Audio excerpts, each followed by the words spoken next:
briefing. It brings me great pain to announce that we have had 3 more deaths in Illinois associated with COVID-19. One was a Will County resident in his 50s, a second, a Cook County resident in her 80s, and a third is a Florida resident who was visiting Sangamon County. My heart goes out to the family and the friends of these patients, and I feel like I can speak for all of Illinois when I say we offer them our collective strength at this time. May their memories be for a blessing. These moments will not get easier, nor should they. We are fighting this fight for every person in Illinois. We have all lost something today. Today, in addition to our Public Health Director, Dr. Ngozi Ezike, there are 2 new faces standing with me, Rob Carr, the President and CEO of the Illinois Retail Merchants Association, and Paula Basta, the Director of our Illinois Department on Aging. Ms. Basta is here because this virus can be very dangerous for older people, and it's my priority to ensure elderly Illinoisans feel as safe and secure as possible as we work together to respond to this crisis and to flatten the curve. I've asked her to speak to our seniors about how they can take care of themselves during this time. Our social distancing efforts are the most important thing that we can do to protect our seniors and to support our healthcare workers. But there are some essential things that everyone has to go out for. And while we encourage all our residents to help out their elderly relatives and neighbors, we also want to make sure that our seniors aren't afraid to go out and to get the food and medicine that they need. With the help of the Illinois Retail Merchants Association, my staff and I convened grocery stores from across the state to identify and address the fears our more vulnerable populations might have about getting the supplies that they need. I'm proud to announce that the store owners across the state have been more than willing to offer special hours specifically for senior shoppers to come in and get their groceries without other shoppers present, so we can minimize risks to our seniors. This dedicated period will also feature heightened social distancing measures. That includes stores like Whole Foods and Shop and Save here in Chicago, Hy-Vee and Valley Produce throughout Illinois, among many, many others. And you should contact your local store to find out what the hours are that they have reserved.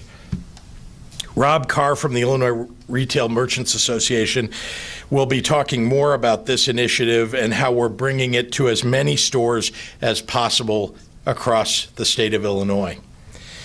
We want our seniors to know that we're taking special care to keep them safe and to do everything that we can to help them through this very challenging time. We're also working hard to ensure that all our residents are able to get as many of the healthcare services that they need, even from the safety of their own homes. So today I'm signing an executive order significantly expanding telemedicine for both Medicaid and those who are private insured. This order will allow more providers to get reimbursed for these services and allow patients more flexibility and safety in getting the medical guidance and care that they need. I also have a special request to doctors who may be listening. I want to make sure that every provider in this state is operating with the latest health information and best practices regarding COVID-19 and other emergency public health responses. Here in Illinois, our emergency notification tool is called Siren. If you're a doctor, take it upon yourself to sign up for our emergency notification tool, sending your name and email to dph.siren.illinois.gov. Again, that's dph.siren@illinois.gov. Or you can go to the website for Siren, which is siren.illinois.gov. Every doctor in the state should do this now. Our small businesses are already hurting, and the root of that pain isn't going to go away anytime soon. I'm pleased to announce, however, today that my administration is offering relief to more than 20,000 small and medium-sized bars and restaurants all across Illinois by allowing a 2-month delay in sales tax payments to the state and to local jurisdictions. And we're waiving late filing fees and interest starting tomorrow, Friday, March 20th. Second, as of today, Illinois' small businesses from every county in Illinois are now eligible to apply for low-interest coronavirus disaster assistance loans of up to $2 million. I want to thank our federal officials, especially Senator Durbin and Senator Duckworth, for helping to push this through the Congress for us. For all Illinois small businesses, if you want to apply for these low-interest loans, you can find more information at disasterloan.sba.gov. Moving on to discuss our increasing number of COVID-19 cases in Illinois. As Dr. Ezike will announce in just a few moments, our total case count continues to grow exponentially. Understand that our reports of case count will not abate soon. For now, this is because we're doing more testing in Illinois. As of yesterday, we were able to do more than 1,000 tests statewide, and in just a few days, we'll be increasing that to more than 2,000 tests per day. These tests are only discovering people who already have the virus. I know people are looking at other countries and even cities and jurisdictions around the United States and seeing the numbers rise significantly everywhere. But as we take action, we're initiating a process that is intended to bend the curve. Earlier this week, I activated the first members of the Illinois National Guard missioned to join the fight against COVID-19. In total, the Guard is a force of really extraordinary citizens, but they would call themselves ordinary citizens, but they're 13,000 strong, committed to amazing work, and they bring to our preparations key capabilities in logistics, in transportation, and even medical specialties. In the short term, the Guard will be working to support our efforts to set up mobile testing units, allowing us to expand testing while ensuring that those tests can be administered in the safest possible way. The Guard is also doing critical work planning for the weeks and months ahead, including expanding our healthcare capacity by potentially refitting and reopening previously closed hospitals. We have to mitigate the spread of COVID-19. We have to slow the number of new cases and ensure our hospitals and our healthcare workers have the capacity and the resources to treat those who are sick. We have to flatten the curve. My team and I are working day and night, closely considering every option on the table to do this. We've seen measures adopted in other countries, as well as places in the United States, like San Francisco, and we're looking at every aspect of those steps to understand how best to keep Illinoisans safe. As always, we will share more with you as we know it, but I want to address some of the rumors that have been running around. Essential services will not close. Interstates, highways, and bridges will stay open. Grocery stores, pharmacies, gas stations, these sources of fundamental supplies will continue to operate. There is no need to run out and hoard food, gas, or medicine. Buy what you need within reason. There is enough to go around as long as people do not hoard. We will never shut these services down. And please, let's all remember that these essential institutions don't run on their own. The cashiers, the gas station attendants, the truckers, the pharmacists, the delivery workers, the sanitation workers, these are all people who keep our state on track. So please take every opportunity that you can to demonstrate your gratitude to them. Perhaps most importantly, there are some true heroes among us in this crisis.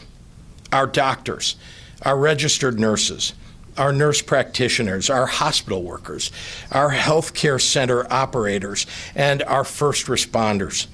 These are people who leave their families every day and expose themselves to the risks of COVID-19 by treating patients, more and more of whom are presenting with symptoms. Our healthcare workers and our first responders are the very best among us, and they deserve all the acts of kindness that we can muster. So, your friend the doctor, your neighbor the nurse, see if they could use a helping hand. I promise you that it will mean more to them than you could ever know. Thank you, and now I'd like to turn it over today to our Director of the Illinois Department of Public Health, Dr. Ngozi Ezike.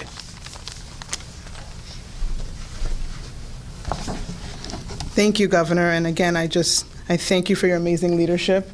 He is passionate about caring for the people of Illinois, and there's an outstanding team of people who are standing behind him. I am saddened to announce that 3 more individuals in Illinois have lost their life. These individuals, as was mentioned, were residents from Will County, Cook County, and a visitor in Sangamon County. Unfortunately, we do anticipate additional deaths. We continue to issue the guidance. Please, everyone, stay home as much as possible so we can reduce the number of people who are infected, which will reduce the number of people who get serious illness, which will reduce the number of people who will lose their life. This coronavirus is an equal opportunity virus, no respecter of age, person, zip code, gender. It can infect anyone, and even healthy people. Initial information from other countries did indicate that older individuals were at greater risk for severe illness, but there is data of younger people having severe complications. Overall, we have 422 cases in 22 counties across Illinois. The number of cases is rising exponentially. With increasing laboratory testing in IDPH labs, as well as in the commercial labs and the hospital labs, we did expect to see this rise. As you test more, you will identify more. Because testing is becoming more available, IDPH will be able to prioritize testing for our most vulnerable populations. Testing will be performed for individuals who are part of a cluster of confirmed cases or possible cases among those who work or live in a residential congregate setting, such as the nursing homes. Testing at the IDPH labs will also be prioritized for hospitalized patients with unexplained pneumonia who are from a residential congregate setting serving vulnerable populations. Long-term care facilities such as nursing homes with confirmed cases will increase the monitoring of those individuals and take aggressive infection control measures. However, testing of all individuals is not indicated. We will not recommend tests for every single resident or staff of a long-term care facility. Rather, we will take all the precautions necessary, and as soon as any staff or resident develops symptoms, they will be isolated and treated. If they are showing symptoms, whether they've been tested or not, they will get the same treatment and the same appropriate measures will be taken to care for them. Patients who do not fall into one of these categories for testing can seek care for their healthcare provider, who can then move on forward with the testing at a commercial or a hospital laboratory. We do see spread of this disease across our communities. And these numbers are concerning, but it's not expected. And the more robust information we can gather, that will allow us to better understand and track the size and scope of this outbreak, and then strengthen prevention and response efforts. I want to ask everyone to continue to do their part to help break the cycle of spread. It really will take each of us making our individual sacrifices, our household sacrifices, and our community sacrifices to reduce the spread of the virus and free up our healthcare system for our most vulnerable. Let's all do our part to make sure that lives are saved. Thank you. And now I'll summarize the comments in Spanish. Hola, me llamo Ngozi Ezike y soy la directora del Departamento de Salud Pública aquí en Illinois. Con gran tristeza estamos anunciando que otros 3 residentes de Illinois con la enfermedad COVID-19 han muerto. Estas personas eran residentes del condado de Will, un hombre de 50 años, una mujer del condado de Cook de 80 años y una mujer de 70 años de fuera del estado que estaba en el condado de Sangamon. Sabíamos que iba a ocurrir más muertes. Esta noticia nunca es fácil. Pedimos a todos que por favor se queden en casa cuando sea posible. Queremos reducir la cantidad de personas infectadas. Este virus puede infectar a todos, incluso a personas de buena salud. Como menciona el gobernador, ahora tenemos 422 casos en 22 condados en todo Illinois. El número de casos de COVID-19 está creciendo rápidamente. Con las pruebas en los laboratorios de IDPH y los laboratorios comerciales y hospitales, esperamos ver este aumento en los casos. Debido a que las pruebas están cada vez más disponibles en laboratorios comerciales y hospitalarios, IDPH priorizará las pruebas para nuestras poblaciones más vulnerables. Estamos obligando a hacer pruebas en asilos de ancianos cuando hay 2 o más casos confirmados de enfermedad por coronavirus. Las pruebas en los laboratorios de IDPH también serán priorizadas para pacientes hospitalizados con neumonía. Pacientes que no caen en estas categorías deben buscar atención con su doctor. Ellos determinarán seguir adelante con las pruebas en un laboratorio comercial o hospital. El crecimiento de casos refleja una rápida transmisión de COVID-19 entre las comunidades. Quiero pedirles a todos que hagan su parte y nos ayuden a romper el ciclo de transmisión. Realmente todos tenemos que hacer estos sacrificios para resistir la transmisión de COVID-19 y liberar nuestro sistema médico para atender a los que más lo necesitan. Gracias. Y with that, I will turn it over to Director Basta of the Department of Aging for comments. Good afternoon. I would first like to take a moment to thank Governor Pritzker and Dr. Ngozi Ezike for everything they are doing to keep our older Illinoisans safe during this evolving situation. I also applaud the idea of the special senior hours at grocery stores, which are meant to provide a safer environment for our older customers.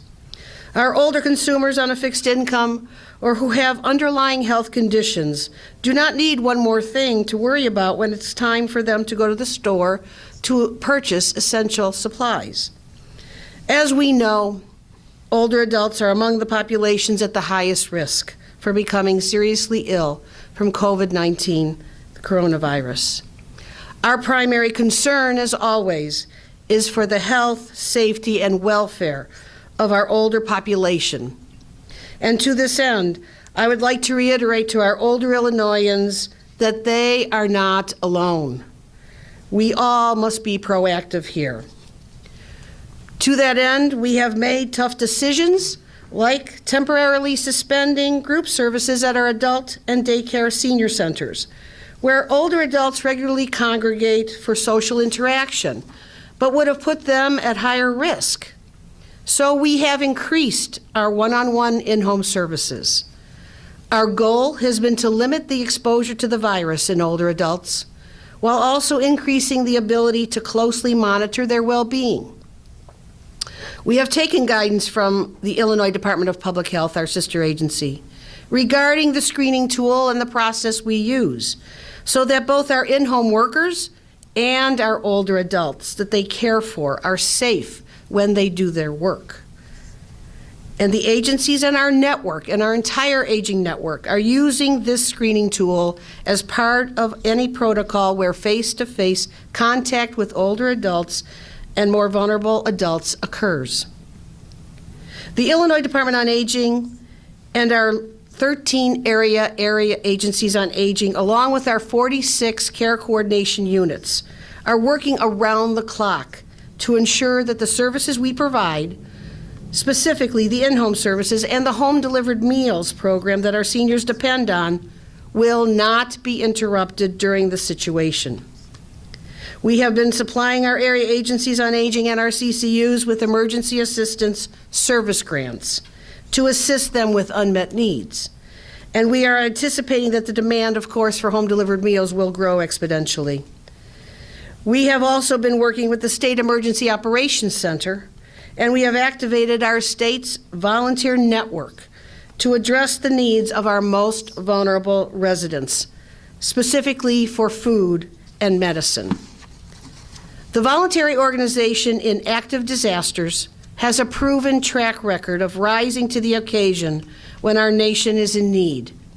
Our Illinois team is assembling volunteers and putting in place the proper safeguards to address this ever-evolving situation, and getting our area agencies on aging the boots on the ground that they need to make this happen.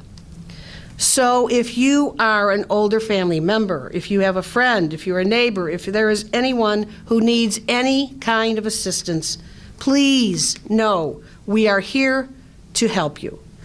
Call your local area agency on aging.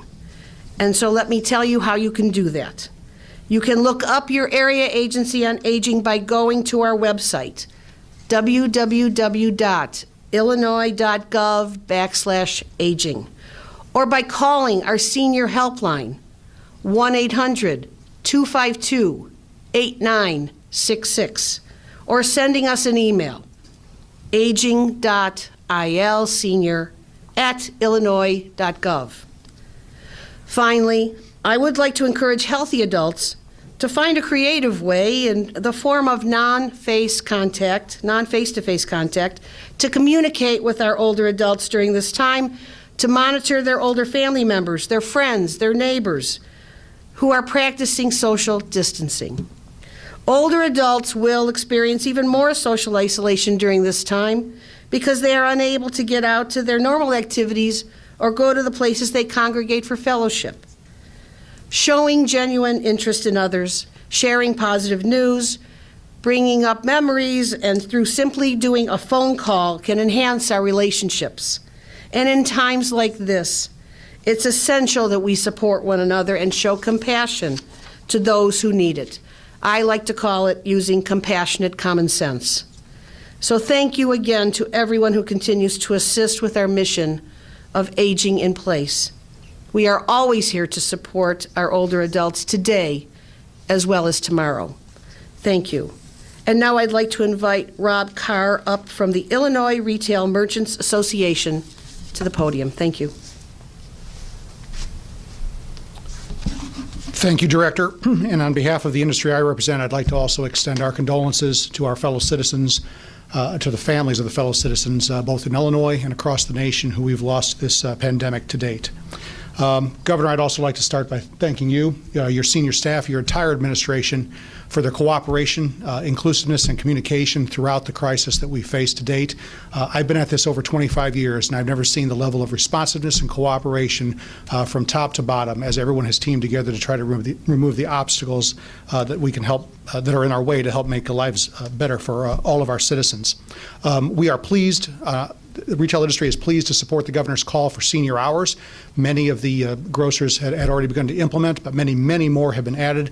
Our list has grown from just over a page to 4 pages and counting just within the last 24 hours. Citizens who wish to check on that list can do so at our website, www.irma.org. It will also be on our social media channels. And grocers and, frankly, other retailers who wish to be added to that list can email us, and we'll be happy to add them as well. And then finally, Governor, I'd also like to thank you for the concerns you're showing for the small employers throughout the state, as well as their employees, who are among the many who are bearing the burdens and the brunt of the necessary decisions that you and others have had to make. And so we appreciate your leadership on this, and we look forward to continuing to help you. And with that, I refer it back to Governor Pritzker. Thank you. Happy to take any questions. I want to remind you today that we've got reporters that are actually on a teleconference line.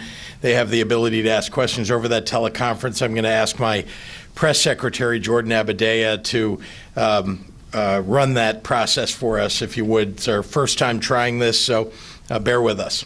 So we're going to start with the reporters in the room, and then we'll go to reporters on the line. Governor, are there any more nursing home residents affected in today's count, and how the residents that do take home living? I'll turn it over to Dr. Ezike to talk about the nursing home patients, or residents, rather. So yes, we, without getting into specific, without getting into specific details, yes, we have had additional nursing home residents that have been in these counts, and so again, specific attention has been veered towards them with aggressive monitoring of their situation and intensive measures that we talked about before, the pre-shift assessments for all the staff that come to work every single shift, as well as the visitor restrictions which may remain in place. There were 42 cases yesterday. Were there any more cases added to that at that home? On that home, I don't think there were any individual cases. Thank you. With the governor's office, please look at your phone right now and hit mute. Thank you. Any of the fatalities, were they nursing home residents, the new fatalities, or at least 2 of them? No, none of these fatalities were associated with the nursing home. Thank you. And Governor, are you looking at any kind of shelter in place, wider shelter in place for the state? And also, Indiana has extended school closures to May 1st. Are you considering something that here? What should parents be thinking about in terms of April? As I've said at most of our press conferences, I'm looking at all of these things literally every day. We're contemplating what are the moves that we need to take based upon the guidance that we're given. I know that there are discussions at the federal level and, frankly, among the advisors that I have, who are some of the experts in the world that are here in Illinois, that would guide to this is going to take longer than people have expected. And so we're listening to that guidance and operating based upon that, every day. Any about school closures that I think that obviously we've set a deadline, a date by which we think that students would go back. But, I also think that parents should be contemplating the possibility that might be extended. Number of cases total is 422. Is that correct? 422. 422 cases. Press release says there are additional 136 cases. 136 plus 288 is 422. We will clarify the numbers for you. We'll make sure we get it right for you. Governor, in terms of the small business loans, can they start applying right away? What needs to be shown in terms of losses and an anticipated turnaround time for actually getting money into people's pockets? At the website that I talked about a little earlier, that's where people will have the ability to apply. And I don't want to go through the details of what they're requiring at the SBA for those disaster loans, but I would point out to you that, as you can imagine, the restaurants and bar owners, are suffering. We're only 3 days into the closure of the restaurants and bars, and those folks are, every day that's gone by, they've suffered losses. And as you know, that closure is extended all the way to March 30. So people are going to have some significant losses. There are many restaurants that have, under $750,000 of total revenue during the course of a year, and profitability at restaurants varies, but it can be relatively low percentage profitability, and so people are truly suffering. So these SBA loans will be an enormous help to them, and I'm grateful to our federal partners, especially our federal representatives, for getting this done. Craig, you're going to have the last question. Craig. Governor, what is the threshold, or what would officials need to see for you to actually make a judgment that a shelter-in-place order were necessary? Well, what's interesting, Craig, I'm glad you asked the question of what are the triggers for us making decisions. Honestly, look, my expertise is not as a scientist or as a doctor. And so epidemiologists, as well as those who are experts in public health, are those who I rely upon, both here in Illinois, and we have some of the best in the world here in Illinois, and I've also called others around the nation so that I can better understand what are the things that they're looking at. Many of the people in this field are very, very concerned that the United States is not doing enough. I think you've heard that on television, and when we talk about bending the curve, we say it like everybody understands, but what we're talking about is making sure that we don't end up in the situation that Italy is in. So when I make decisions about this is about how do we operate faster and better than Italy and than other countries that have seen this, grow exponentially for a very long period of time. And so we're trying to stay ahead, be ahead. Illinois has been one of the first states to move on these things. Many other states have really followed by days after us. And I'm going to continue to listen to the experts to do the right thing. The triggers are really in what the experts are seeing. And remember, there's another part of this. Because there's so few tests that have been done, even across the United States, we're really relying upon not only the tests that come in, but also the statisticians and mathematicians who are taking the test data and extrapolating from that what probably will happen based upon what's happened in so many other countries, even ones with very, advanced medical infrastructure, and so that are very much like the United States. Jerry, you're going to be the first person on the phone to ask your question.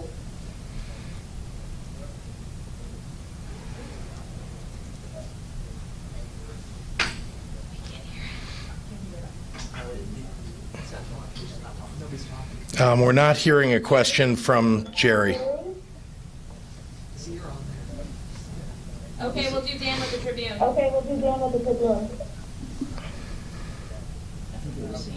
Got it, thanks. Is that Dan? Dan Petrella, you can ask your question. Well, all right, we can't really hear what's going on here. Has somebody already asked about shelter in place? Yes, they have asked about shelter in place, so I won't repeat the answer. But suffice to say, we're evaluating every day. Question for you then. Let me know when you're ready for it. I'm ready. Thank you. Okay. Can you talk any more about the National Guard testing sites, where those will be and how that will be conducted? National Guard testing sites is the question for those in our audience online. We are working with the federal government. The federal government is standing up, by the way, drive-through testing. We haven't seen that yet in Illinois, but we have drive-through testing, but it's not the federal government's version of that. And so we hope to see that sometime soon. Instead, we're having our National Guard be part of efforts to help hospitals and other healthcare centers stand up those drive-through capabilities. So we'll be using National Guard to assist other healthcare workers in that endeavor. Okay, Dave Dahl, you're up next.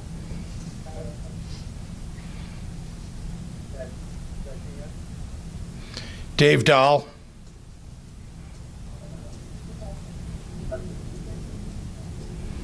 Okay, Tony Arnold, how about you?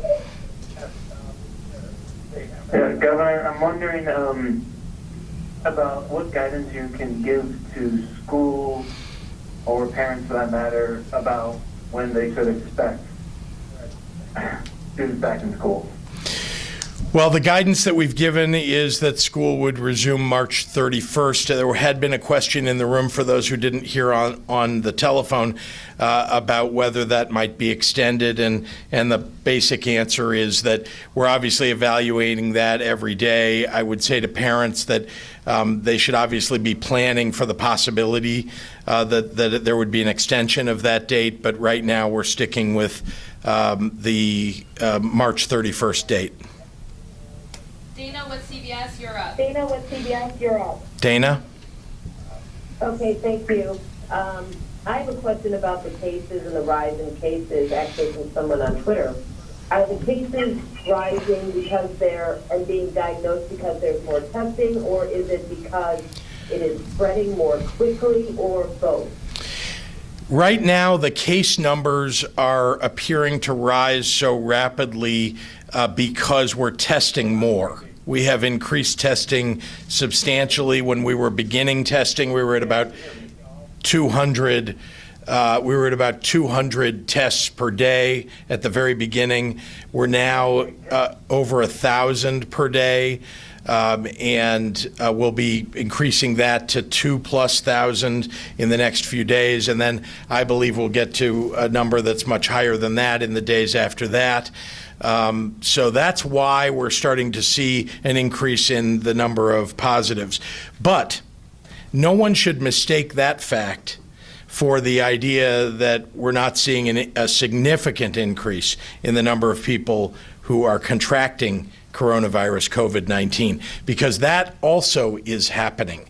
And we know that in part because the work that the mathematicians, the statisticians are doing looks at where the cases are, how the cases are being contracted by others, and it's frankly 4 out of 5 new cases that get reported nationally. This is 4 out of 5 of these cases are people who contracted it from someone who had it but didn't know they had it and exposed other people to it.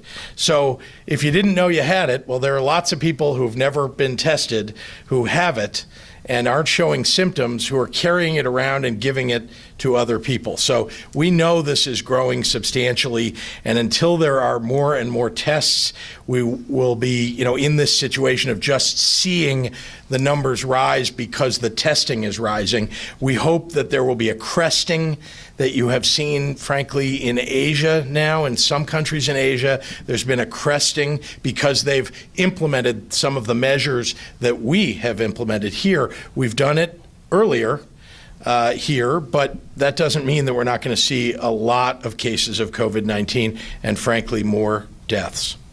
Brian Mackey with NPR. Brian? I'm here. Hi there. Thank you. I wanted to ask, I heard you mention the National Guard potentially retrofitting and reopening some previously closed hospitals. Is that work underway? And in the more general way, what is Illinois doing on its own, given what the federal government is not doing, and make sure it has enough hospital bed capacity and ventilators? Thank you for asking. The question was about what we're doing to stand up more hospital beds and more capability to serve patients across the state. So first of all, we had to inventory what beds were available, what hospital rooms are available across the state, and what the expectation is about just the other cases. Remember, there are people who have heart attacks and have other injuries that they need to be treated for who are in the hospital, and there will continue to be some of those too. So we're trying to project, we're looking at what's available now, and then we're looking at all of the available other opportunities for us to increase hospital beds. There are 2 types of hospital beds that we're looking for. One is and I say beds, I mean rooms, and the ability to serve the people that are in those rooms. So 2 types. One is those who are COVID-19 positive, who need to be treated for COVID-19. And then there are those who have some other illness that they're in the hospital for, and they will need a bed. And we're trying hard to stand up more of both of those types of beds. The more that we can alleviate the existing infrastructure of non-COVID-19, the more likely we are to be able to serve the vastly increasing population of those who are tested positive for COVID-19. So we are, as I say, we're reopening hospitals. We're looking at all the hospitals right now, inventorying how to reopen them. So we've got people on site in many cases, looking at, remember there's plant and equipment that you have to turn on. It isn't just as easy as turning the lights on.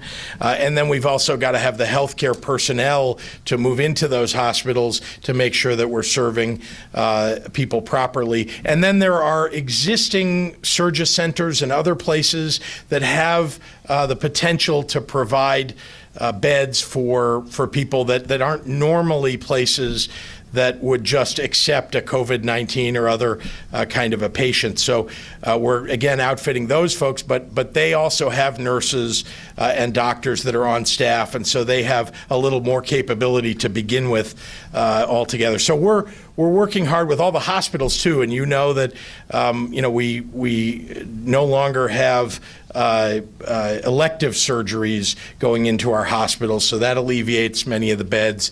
It also, frankly, puts a financial burden on the hospitals themselves, who, subsidize other care by doing elective surgeries often. So anyway, that's a lot of what we're looking at, and we're going to continue to look at even more expansion that may include things like literally building a field hospital in Illinois and in various places. We're also looking at how do you alleviate some of the intake that goes on at a hospital for people who really don't need a bed. Sometimes they are put in a bed anyway or were a month ago or 2 months ago. How do we alleviate some of that? Who could really convalesce, for example, at home and not be in the hospital? And just evaluating, what does that look like? How do we encourage that? Shia with Politico. Shia? Hi, Governor. Thanks for taking my call. So we keep hearing that Governor Cuomo seems to talk to President Trump every day. I'm wondering, have you talked to the president one-on-one? And if not, why? And if yes, what have you talked about? Well, the federal government, the question was, do I talk to the president as frequently as Andrew Cuomo, the governor of New York? The reason that the president talks to certain state governors more than others is because that's where the bulk of the cases are, right? In New York and Washington, for example, as a percentage of their population, they are seeing a lot of cases and frankly, a lot of deaths. And so I believe that that's, how the president may have prioritized his time. I have the ability at any time to reach out to the president. He has offered that to me directly. I have talked more often with the vice president. This is now, I don't know the number of times now, but several times directly. But I also want to point out to you that many of the people who work under them and really in the agencies, I'm talking about the Assistant Secretary of Health and Human Services, the Secretary of Homeland Security, those are people that I talk to more regularly anyway, because they're on the ground, at least closer to being on the ground and delivering what we need. Because this is it's sometimes an order or somebody at the top says something. I'm talking about the president or the vice president, and then it goes through a bureaucracy and takes too long. Sometimes that happens, and so I, in many cases, have just called directly to the person who's in charge of the thing that we need in order to get it. So I've been willing. I don't need to wait to talk to the president. I'd rather just go get the job done. Trudy with Bloomberg. Thank you. Governor Pritzker, along with the human tragedies that you've noted, what are your expectations for the longer-term economic costs for Illinois and the fiscal costs for the state due to COVID-19?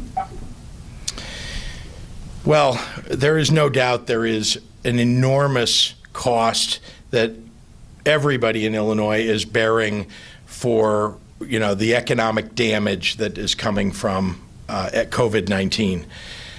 This is not just the sickness, the cost of health care.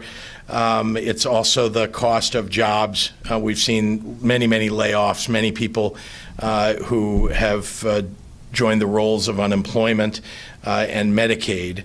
And The cost is enormous, and that's why every day I have been in touch with not just our elected federal representatives from Illinois, but many of the other leaders in Washington. Yesterday I spoke for about 10 or 15 minutes with the Speaker of the House, Nancy Pelosi, and expressed what we need here in Illinois from them, what kind of legislation we would hope and expect that they would get passed for us, and how we would want it crafted so that it benefits Illinois. There's no doubt about it. This is going to have a significant economic effect on Illinois, and we are trying to mitigate that damage just like we are trying to mitigate the virus itself. Marianne? Marianne? Marianne? All right, we'll do Dave Dahl. You're back on the line. Dave Dahl? I'm here. How do you read me? We can hear you. Thank you. Thanks. Okay, and thanks for making this available. Speaking of business and the economy, there's a group called Illinois Business Alliance, which came out today with the news release saying with the economy, the way it already is going down in Illinois, this is the worst time for the graduated income tax, and you ought to pull it off the ballot. What do you think of that? I would just say this is not a time for politics. We have too much to do to save people's lives. We're not focusing on, legislative initiatives other than focused right now on what it will take to provide the health care and the unemployment and the services that people will need in what is going to be an increasingly difficult moment for everybody. All right, Marianne, are you there? Hello?